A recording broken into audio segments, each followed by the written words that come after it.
পড়ালেখা লাগবে না। তুমি তো জানো তোমার ভাই নেই আমার কাছে কতদিন, সে বছরের পর বছর সে বাইরে কাটাচ্ছে। আমি সবকিছু তোমাকে দিয়ে করতেছি, তোমার ভাইটাও জানে। তোমার ভাইটা আমার লাগবে না, তোমাকে লাগবে। ভাইও সুন্দর বাইরে না, সুন্দর বাইরে না, আমার ওয়াইফও সুন্দর বাইরে না।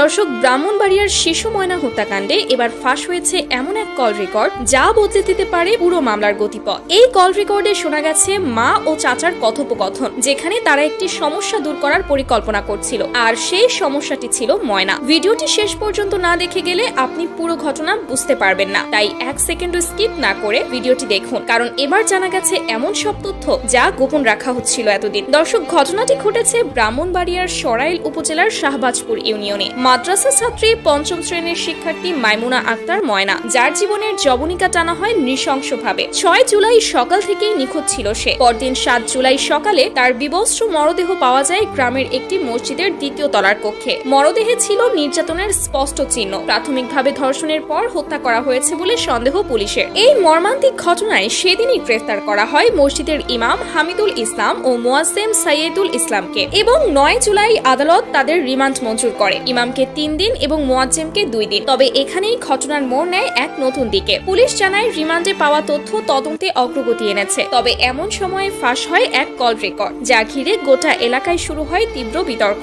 এই রেকর্ডে শোনা গেছে ময়নার মা ফোনে চাচার সাথে কথা বলছে। তারা নিজেদের মধ্যে এক শিশুকে নিয়ে আলোচনা করছেন, যেন কেউ কিছু না জানে। অনেকের দাবি সেই কথোপকথনের পরপরই ঘটে যায় ভয়াবহ ঘটনা। এলাকার ভেতরের একটি সূত্র দাবি করেছে এই কল রেকর্ডটি তদন্তের মোড় ঘুরিয়ে দিয়েছে। এদিকে স্থানীয় ওলামা সমাজে তীব্র প্রতিক্রিয়া তৈরি হয়েছে। শানে শাহাবাদ জাতীয় খতিব ফাউন্ডেশনের কেন্দ্রীয় সাংগঠনিক সম্পাদক মাওলানা আতিকুল্লাহ বিন রফিক ও জেলা শাখার দায়িত্বশীলরা সরাইল থানায় এবং ময়নার পরিবারের সাথে সরেজমিনে দেখা করেন। তাদের বক্তব্য, আমরা আইনকে সম্মান করি, কিন্তু নিরীহ ইমাম মুয়াজ্জিমকে হয়রানি করা বরদাস্ত করব না। তদন্ত অফিসার আমাদের বলেছিলেন ডিএনএ বা ময়না তদন্তে সংশ্লিষ্টতা না থাকলে ছেড়ে দেওয়া হবে। এই সংক্রান্ত কল রেকর্ড আমাদের কাছে আছে, তাহলে এখন রিমান্ড কেন? তারা আরো বলেন, শুধু ইমাম মুয়াজ্জিম নয়, যারা আগে আটক হয়েছিল তাদেরও তো রিমান্ডে নেওয়া উচিত ছিল। বিষয়টিকে ঘোলাটে করে না, বরং স্বচ্ছভাবে তদন্ত করা হোক। এই ঘটনার জেরে এলাকায় শোকের ছায়া, শিশুদের মাঝে আতঙ্ক, শিক্ষা প্রতিষ্ঠানে যেতে ভয় পাচ্ছে ছোটরা। এলাকাবাসী মানববন্ধন বিক্ষোভ করেছেন দোষীদের শাস্তির দাবিতে।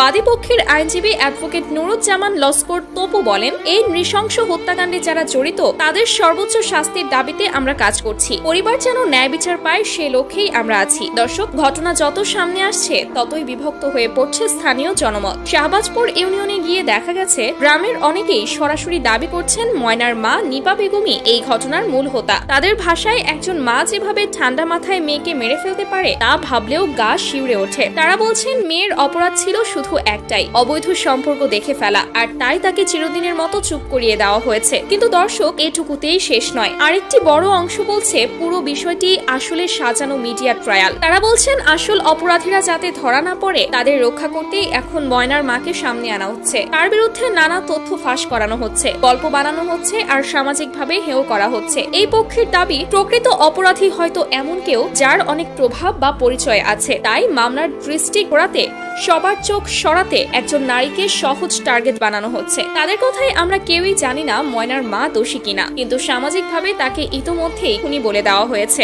যেটা বিচার শেষ হওয়ার আগেই একরকম অমানবিক। তবে এইসব দাবি প্রতিদাবির মাঝে যেটা সবচেয়ে গুরুত্বপূর্ণ তা হলো আসন্ন ডিএনএ রিপোর্ট। তদন্তকারী সংস্থার পক্ষ থেকে জানানো হয়েছে খুব শীঘ্রই আসছে ডিএনএ টেস্টের চূড়ান্ত রিপোর্ট, আর সেই রিপোর্টই প্রমাণ করবে কে ছিলেন ঘটনাস্থলে, কার শরীরে বা পোশাকে পাওয়া গেছে প্রমাণ, আর কে আদৌ ছিলেন না। এই রিপোর্ট আসা পর্যন্ত কোনো গুজবে কান দেবেন না, কারণ আজ হয়তো আপনি মুখ খুললেন গুজব শুনে, কিন্তু কাল সেই কথার জন্য আপনাকেই অনুতপ্ত হতে হবে। তাই দর্শক, অনুরোধ করছি বিনা প্রমাণে কেউ যেন ময়নার মা নিপা বেগমকে চরিত্রহীন বা অপরাধী বলে গালি না দেন, কারণ তিনি যদি দোষী হন তাহলে আইন ও আদালতই তার বিচার করবে, আর যদি না হন তাহলে এইসব অপবাদ, এইসব গালমন্দ শুধু একজন নারী নয়, পুরো সমাজের গায়ে দাগ হয়ে থাকবে। তবে এখন প্রশ্ন হলো, আপনার কি মনে হয় নিপা বেগম কি সত্যিই দোষী, নাকি তিনিও কোনো বড় ষড়যন্ত্রের শিকার? কমেন্ট করে জানান আপনার মতামত এবং আপনার এলাকার নাম লিখে জানান আপনি বাংলাদেশের কোন জায়গা থেকে দেখছেন এই ভিডিওটি। চ্যানেলটি সাবস্ক্রাইব করে পাশে থাকুন, কারণ সামনে আসছে ডিএনএ রিপোর্ট সহ আরো কিছু গুরুত্বপূর্ণ তথ্য। ভালো থাকুন, সচেতন থাকুন। আল্লাহ হাফেজ। দেখা হচ্ছে নেক্সট ভিডিওতে নেক্সট আপডেট নিয়ে।